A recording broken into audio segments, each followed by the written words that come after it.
In this documentary, you're going to watch a normal habit turn into a dangerous silent signal. Not with pain, not with alarms, with quiet changes you won't notice until they become your normal. Stay with me. We're tracking the timeline. You think sitting is harmless because it doesn't feel like danger. No pain, no alarm, no obvious warning. But sit for 12 hours a day for 1 week, and your body starts changing in ways you don't notice at first. Not with a dramatic crash, with quiet shifts, small changes that stack. This is the silent timeline of what happens when resting becomes your default. First, let's clarify what we mean by sitting. Sitting is not just not exercising. It's a specific state, low energy, low muscle activity, and long stretches of stillness. And your body is designed for motion, even small motion. So when you sit for hours, a few systems respond immediately. The first system is circulation. In your legs, blood flow slows. The pressure changes.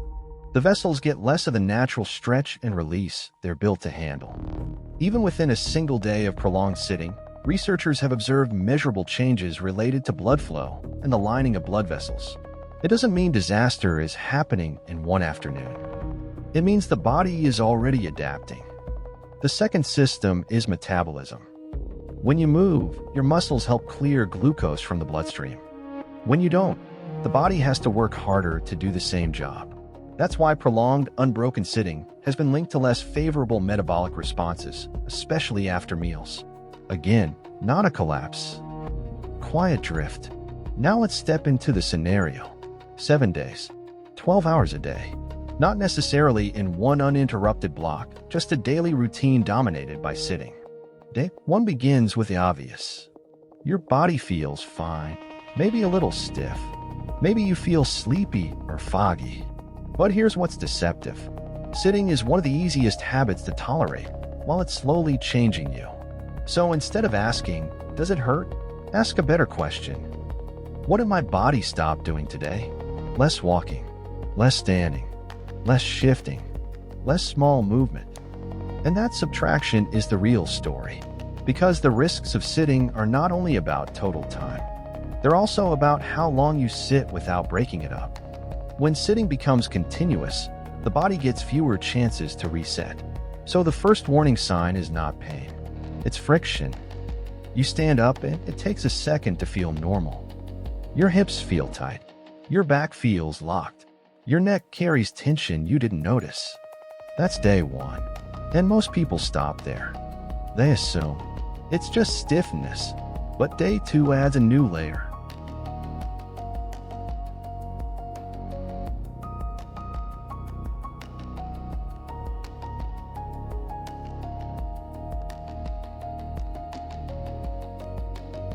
Day 2, the stiffness becomes a pattern. The body starts protecting itself. If your hips are bent for hours, they start to prefer that position. Your posture becomes your default. So when you finally move, you don't move freely. You move carefully. And here's the cinematic part. You don't feel your circulation. You don't feel your glucose regulation. You don't feel your vessel lining. But those systems respond anyway. That's what makes sedentary time so effective at hiding.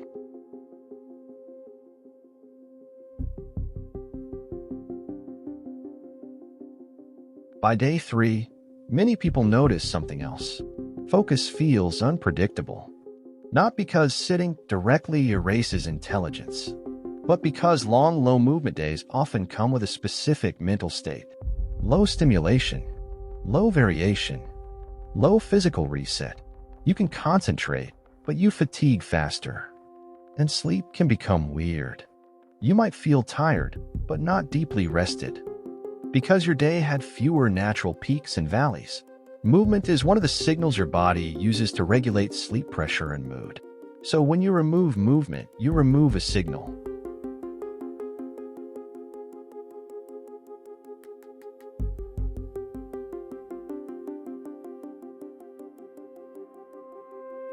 Now day 4. This is when small discomforts become decisions.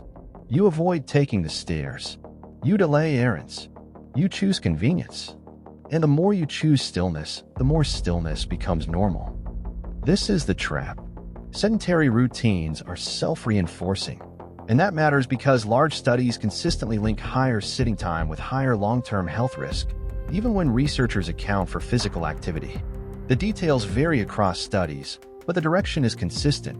More sitting time, more risk. But we're not here to panic about long-term statistics. We're here to understand a short-term chain reaction. So let's talk about the body parts people do feel.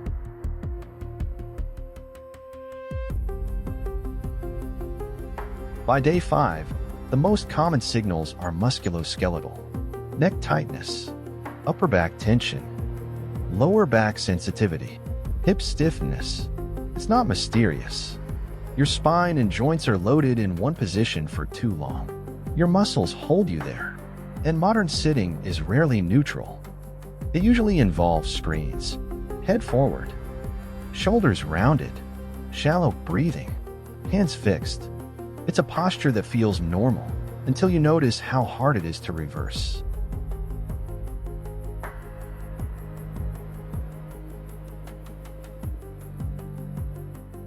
Now day 6.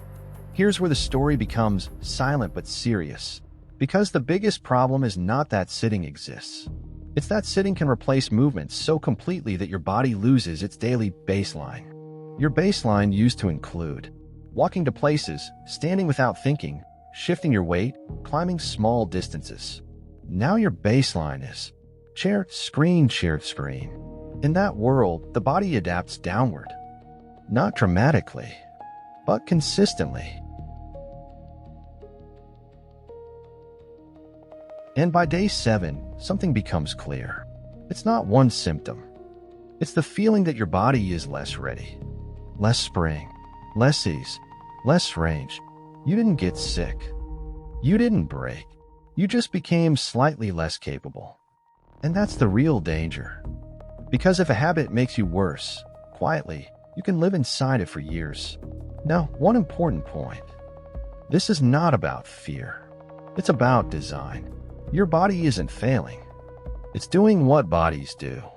It adapts to what you repeat. So the question becomes, how do you interrupt the timeline? Not with extreme workouts, not with guilt, with small resets. Here is the simplest rule. If you sit, break it up. Not because standing still is a magic replacement. Standing motionless is still stationary. The goal is movement. Now here's what you should know specifically after watching this. First, your blood vessels don't just carry blood. They respond to flow. They rely on shear stress, tiny friction from moving blood, to keep the vessel lining functioning normally. If you remember only one concept from this episode, remember this. Shear stress is a signal, and long unbroken sitting removes it. When you sit for hours, flow patterns change, shear stress drops, and measurable vascular function in the legs can decline within hours in lab studies. Second, meals change the rules. After you eat, your body has to manage a glucose and insulin wave. If you stay seated, that wave stays higher for longer. But when researchers break sitting with short walking bouts, post-meal glucose and insulin responses improve meaningfully. Third, the common fix is incomplete. Standing is not the same as moving. So the question isn't, did you stand? Did you move?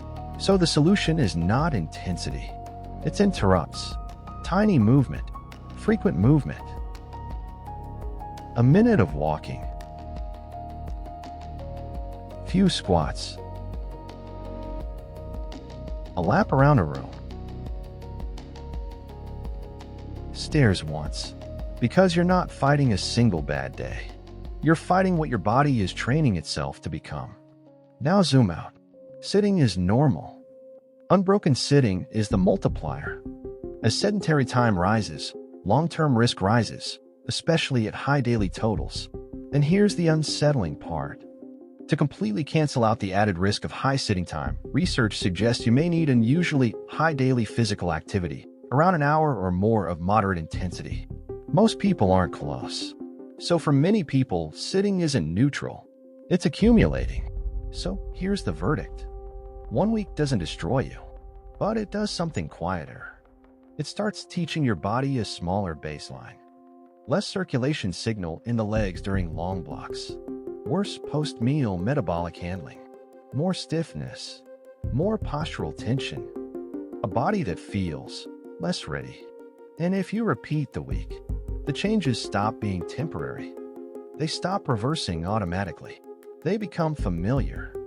They become normal. They become you. This is what a dangerous silent signal looks like. Not sharp pain, not collapse, not an alarm you can't ignore. Just adaptation, quiet enough to live with, until it becomes your normal. And here's the part most people don't know. In lab studies, just 3 hours of uninterrupted sitting can measurably impair leg vascular function. No symptoms, no warning, just the signal dropping. And what's worse, one study found that simple fidgeting was enough to prevent sitting-induced leg endothelial dysfunction. So this isn't about motivation, it's about interrupts. Next episode, another normal habit that feels harmless until you track the timeline.